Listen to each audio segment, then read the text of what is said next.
academic distinction. Tate continued. Later on, Robert and I were also members of the Southern Agrarians. Most of us were romantic urbanites who wrote about yeoman farmers, romantic landscapes, and magnolia by moonlight. But Warren was a real country boy, and he wrote about crop failures, devastating floods, physical and spiritual isolation, tobacco wars, night marauders, back-breaking labor, and broken communities.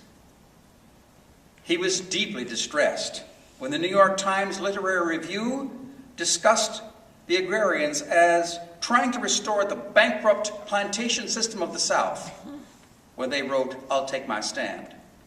Warren said disgustedly, "They could not grasp our message. We might as well have been speaking Choctaw to them." Nearly 30 years later, when we were both at a symposium at Yale University, a more mature Red Warren had acquired a new view. He said to me, "You know, Alan, as I've grown older, I find it best to avoid preaching and pedagogy. Today, I write my work in a quiet voice and try to speak directly into people's hearts." Blackberry Winter is set in 1910 in the tobacco lands of the Tennessee-Kentucky border. The 10-year-old Warren shivers in what the locals call Blackberry Winter, a very rare cold snap in early June.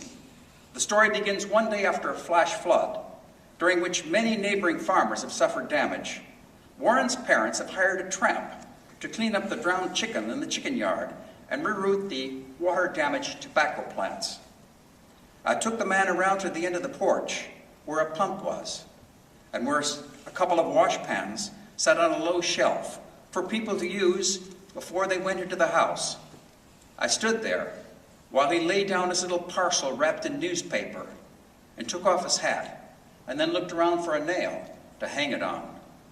He poured the water and plunged his hands into it.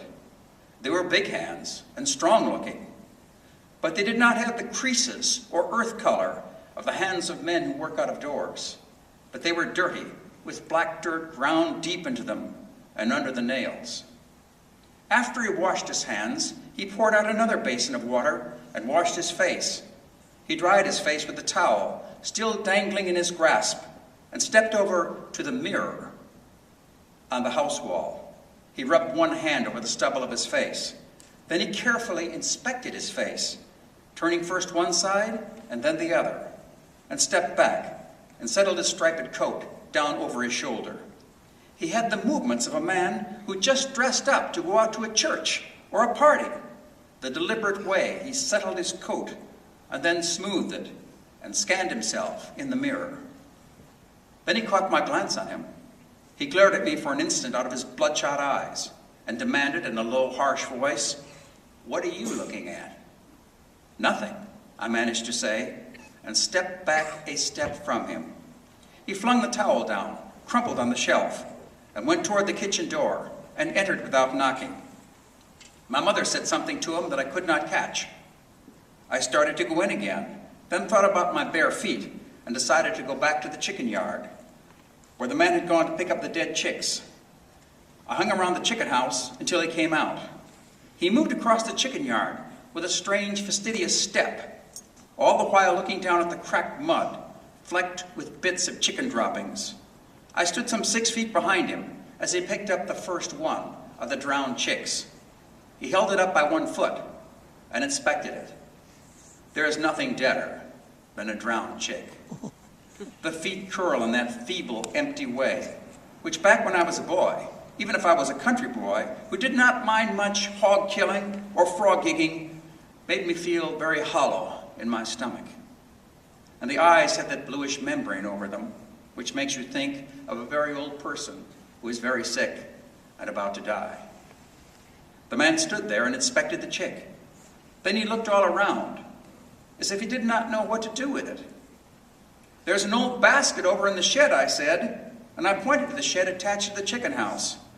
He inspected me, as though he had just discovered my presence, and moved toward the shed. He began to pick up the chicks, flinging them into the basket with a nasty, snapping motion. Now and then, he would look over at me. Every time he seemed just on the verge of saying something, but he did not speak. Perhaps he was building up something to say to me, but I didn't stick around very long. His way of looking at me made me very uncomfortable. I left the chicken yard and went to the river. There's a small interlude where young Warren goes down to the river where people are gathered to assess the flood damage. And there he listens to an old Confederate veteran comparing the hard times that will come from this flood to the privation that he endured as a corporal under Confederate General Nathan Bedford Forrest. The adults paid no attention whatever to the old man's speech, but young Warren and the children there are entranced. Then he returns. When I came to the backyard, I saw that my father was standing by the back porch, and the tramp was just walking toward him. They began talking before I reached them. Just as my father was saying, "I'm sorry, but I haven't got any work for you. I got all hands I need on the place now. I won't need any extra until the wheat thrashing." The stranger made no reply. He just stood there and looked at my father. My father took out his old leather coin purse and got out a $50. He held it out toward the man. "This is for half a day," he said. The man looked at the coin and then at my father, but made no motion to take the money. But that was the right amount. $1 a day was what you paid them back in 1910, and the man hadn't even worked half a day. The man looked at the coin and then at my father. They stood in tableau. Then suddenly the man reached out and snatched the coin. He dropped it into the right side pocket of his coat, and he said slowly and without feeling, "I don't want to work on your farm." The man moved in a quarter circle to the end of the porch with my father's steady gaze on him all the while. At the end of the porch, the man reached up to the shelf where the washpans were to get his little newspaper-wrapped parcel. And then he disappeared without a word or glance around the corner of the house. I followed him till we got to the big gate that led to the pike road. I called out, "Where do you come from?" He looked back at me with a look that said he was surprised that I was there. Then he said, "It ain't none of your business." We went on another 50 feet, and then I said to him, "Where are you going?" He stopped, studied me dispassionately for a moment. Then he took a quick step toward me and leaned his face down on me. The lips jerked back, but not in a grin. I saw the place where the teeth were knocked out, and the scar on the lower lip flashed dead white with tension. He said, "Stop following me. You don't stop following me, and I'll cut your throat, you little son of a bitch." Then he went out the gate and up the pike. That was 35 years ago. Since that time, my mother and father died. I was still a boy, but a big boy. My father got cut on the blade of a mowing machine and died of lockjaw. My mother sold the place and went in town to live with one of her sisters. But she never took hold again after my father's death. She died within 3 years of him, right in middle life. That is what happened since that morning when the tramp leaned down and showed his teeth and said, "Stop following me. If you don't stop following me, I'll cut your throat, you little son of a bitch." That was what he said to me, to not follow him. But I did follow him all these years.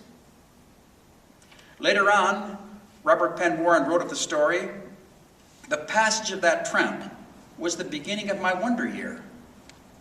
I began to think of traveling to far places and going to distant regions. It was also the beginning of my dream of becoming a writer. Long before that poor tobacco farm was sold, my mind and heart had already left it."